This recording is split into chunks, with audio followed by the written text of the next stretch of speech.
Hello everyone, let's talk about MENA and OCE because they both had super interesting open number ones in this past weekend. Also for this video, I'm going to be showing replays of the replay of the actual match from each series, so without further ado, let's hop into that. Okay, we are on Drowley's POV of the final game of the Twisted Minds and Falcon series, and immediately you can see it starts off with a goal concession. But let's talk about how they got here first, right? So they both had really solid Swiss stages and ended up actually in Group A together. Both pretty much almost like perfect swept their way through the group stage, which is not too surprising. So that means they ended up on top part of the upper bracket, but not playing each other. The Falcons 4-0'd Sleeping, which is a really talented roster, and we should talk a little bit about them. And Twisted Minds 4-2'd MMA, which is another talented roster. So a lot bubbling up in MENA right now. You let me know who you think MENA number 3 is, because at the start of the season I had Rock, but now, based on these current results, I think Sleeping I would put above Rock as of this very moment. And let me pull up the roster list. I've got it on my phone here.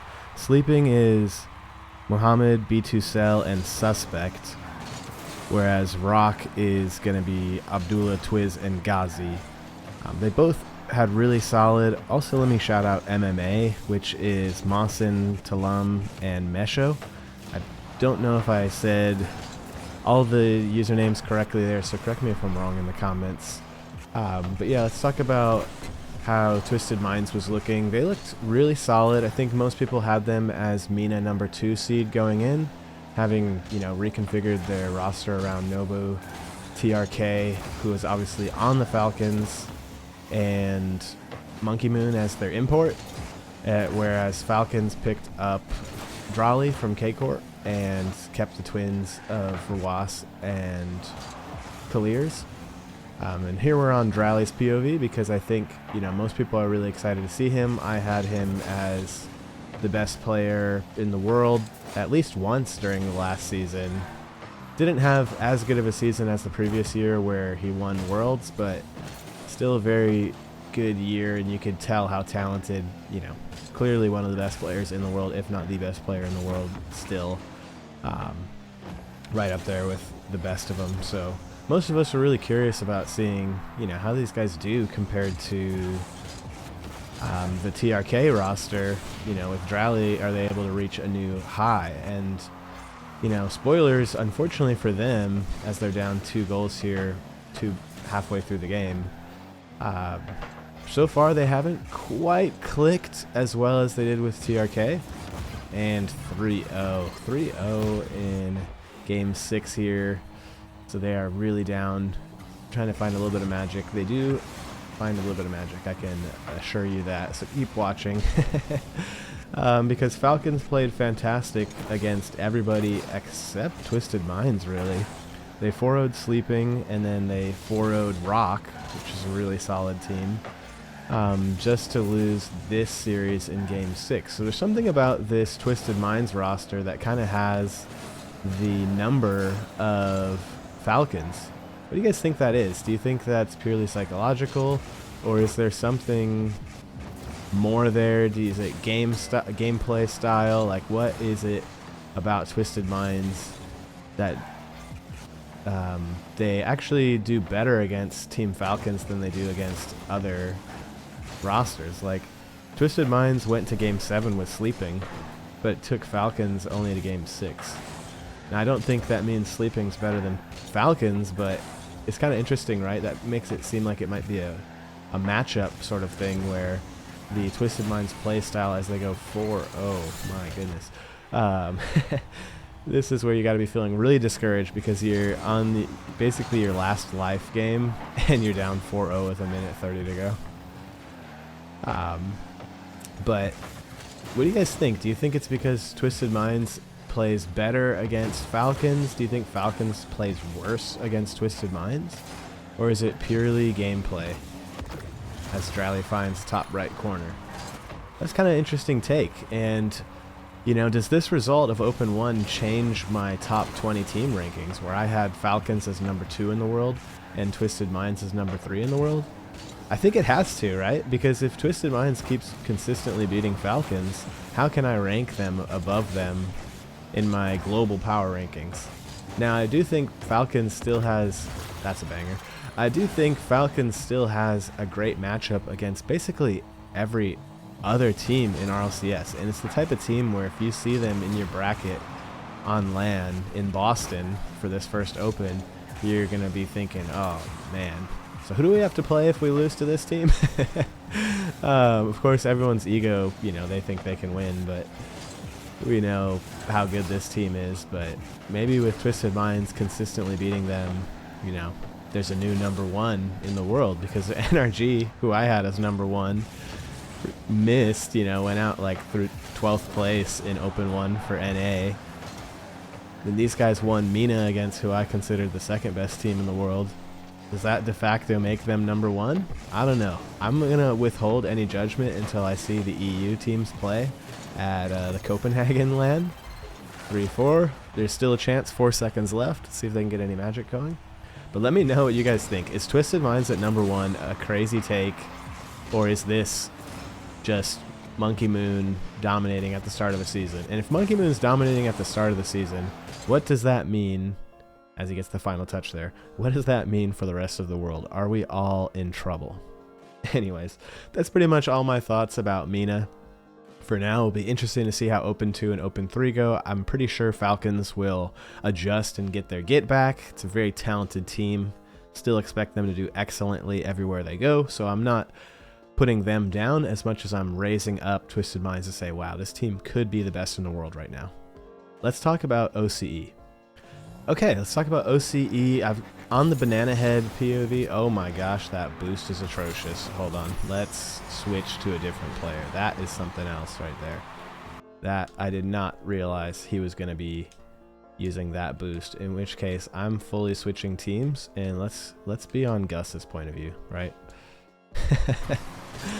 These guys with their custom, or not custom, but their non-standard, I guess, boosts and everything. Looks like they're going to continue that through this year, which is, you know, good for them. But we've got Wildcard versus Power here. Wildcard is the team in the blue, or sorry, team in the orange, which is Fever Torsos and Banana Head. And Power is Super Lucky Gus Fiber here on the blue team. Let's start with Wildcard, because that's the one that most of us who are not as familiar with OCE kind of know, which is the Banana Head roster. They actually dropped a game to a team name that I have to look up. It's the Canterbury Bankston Bulldogs, which is a great name for Caleb, Kaka, and Hunter. So some familiar names probably if you've been following RLCS for a little while for OCE, as they tie it up 1-1 here. And other than that, Wildcard, you know, did well in the Swiss stage. Let's see how Power did. Power 3-0'd, dropped 1 game. So almost a perfect Swiss stage for Power. They were looking really good. In Group A, Wildcard qualified through, getting 2 sweeps to get to the uppers. And in Group B, Power did the same. And actually, one of the teams forfeited that they played. I don't know what the story is there. But if you know, leave it in the comments. That left the upper brackets with Power and Wildcard being on opposite sides, which is probably ideal because these are the 2 strongest teams. You don't want them to take each other out too early, as Gus finds the slot there.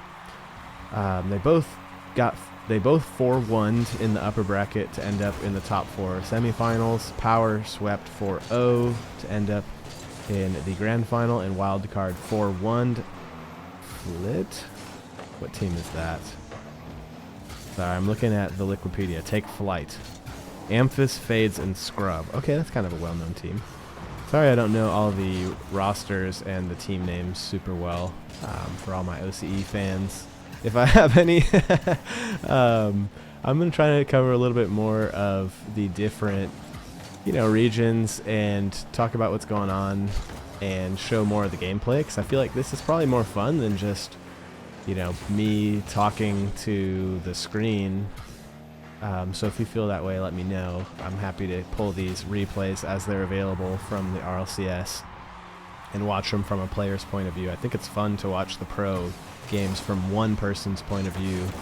You can really see what it's like to be in the lobby.